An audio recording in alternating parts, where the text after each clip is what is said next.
Guideline जारी किया है। अब सॉफ्टवेयर से ही शिक्षकों का ट्रांसफर होगा। फेज वाइज शिक्षकों का ट्रांसफर किया जाएगा। जानकारी मिल रही है, फेज वाइज शिक्षकों का ट्रांसफर होगा। ट्रांसफर के आवेदन की स्क्रूटनी के लिए 16 पदाधिकारी प्रतिनियुक्त हुए हैं और 4 चरणों में होगा। बीपीएससी और सक्षमता पास परीक्षा शिक्षकों का ट्रांसफर। कुल 1,90,000 शिक्षकों ने आवेदन दिया है और सभी लोगों का जो है वो सॉफ्टवेयर के जरिए ही ट्रांसफर होगा। ज्यादा जानकारी के लिए न्यूज 18 संवाददाता रजनीश हमारे साथ जुड़ रहे हैं। रजनीश, देखिए ट्रांसफर पोस्टिंग को लेकर के गाइडलाइन जारी किया गया है, पूरी जानकारी दीजिए। देखिए लक्ष्मी, लगातार बिहार के जो शिक्षक हैं वो इंतजार कर रहे थे और न्यूज 18 पल पल की जानकारी दे रहा था।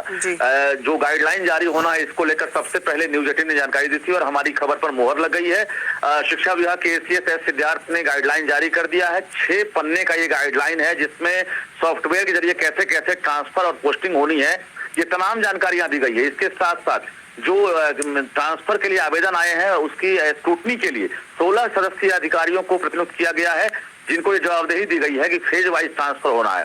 सबसे पहले हम बता दें, जो शिक्षक अभी जानना चाहते हैं कि शेड्यूल अभी जारी नहीं किया गया है, क्योंकि ट्रांसफर का पहला फेज का ड्यूरेशन क्या होगा, दूसरा क्या होगा, तो न्यूज 18 सबसे पहले जानकारी दे रहा है कि इसी महीने में 20 फरवरी से पहले फेज का ट्रांसफर होगा।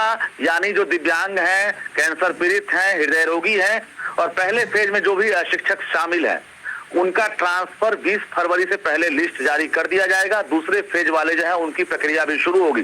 तो कुल मिलाकर 31 मार्च तक का ये टारगेट रखा गया है और 31 मार्च तक अगर ट्रांसफर संभव हो जाता है तो निश्चित रूप से मैट्रिक और इंटर के जो इम्तिहान है वो भी खत्म हो जाएंगे और रिजल्ट की बारी रहेगी। रिजल्ट के बाद कहा जाए तो ट्रांसफर भी खत्म हो जाएगा और उसके बाद जो है शिक्षकों की नए स्कूल में पोस्टिंग होगी। एक बड़ा बदलाव किया गया है, जो 10 एप्लीकेशन में जो ऑप्शन मांगे गए थे, शिक्षा विभाग ने नए गाइडलाइन में ये कह दिया है कि अब उस 10 ऑप्शन के बाहर हम शिक्षक को नहीं भेजेंगे। अगर वहां रिक्तियां नहीं होंगी तो शिक्षक जो जहां है वहीं रह जाएंगे, फिर से उनसे दोबारा आवेदन लिया जाएगा। लेकिन जो 10 ऑप्शन है, अगर वहां विषयवार रिक्तियां हैं तो उनको चॉइस पोस्टिंग दिया जाएगा। तो कुल मिलाकर इसकी शुरुआत हो गई है और अब रैंडमली जो एक तरह से कहा जाए कि सॉफ्टवेयर के जरिए पोस्टिंग होनी है वो सिस्टम नहीं है। अब जिला शिक्षा पदाधिकारी को अधिकार दिया गया है और जैसे ही वहां से प्रदर्शित होगा स्क्रीन के जरिए तमाम चीजें, जिला शिक्षा पदाधिकारी वहां से ओके दबाएंगे और उसके ओटीपी के जरिए तमाम शिक्षकों का ट्रांसफर होगा। शिक्षा विभाग के एसीएस ने एक बड़ा टारगेट रखा है सिद्धार्थ,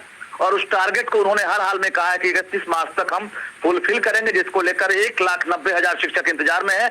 जिसमें तमाम जो महिला टीचर जो 400 किलोमीटर 300 किलोमीटर दूर पोस्टिंग उनकी है, सक्षमता वाले हों या बीपीएससी वाले हों, वो प्रभावित हो रहे हैं। तो कहीं ना कहीं बड़ी सौगात बिहार सरकार इस साल देने वाली है और सबसे बड़ी सौगात यही है कि ट्रांसफर की सौगात मिलने वाली है। दूसरी बड़ी खबर यह है कि प्रोबेशन का जो पीरियड है वो भी 1 साल राज्य सरकार ने घोषणा कर दी है। यानी अब इसके बाद जो नई बहाली होगी उन्हें भी अब लंबा इंतजार नहीं करना पड़ेगा।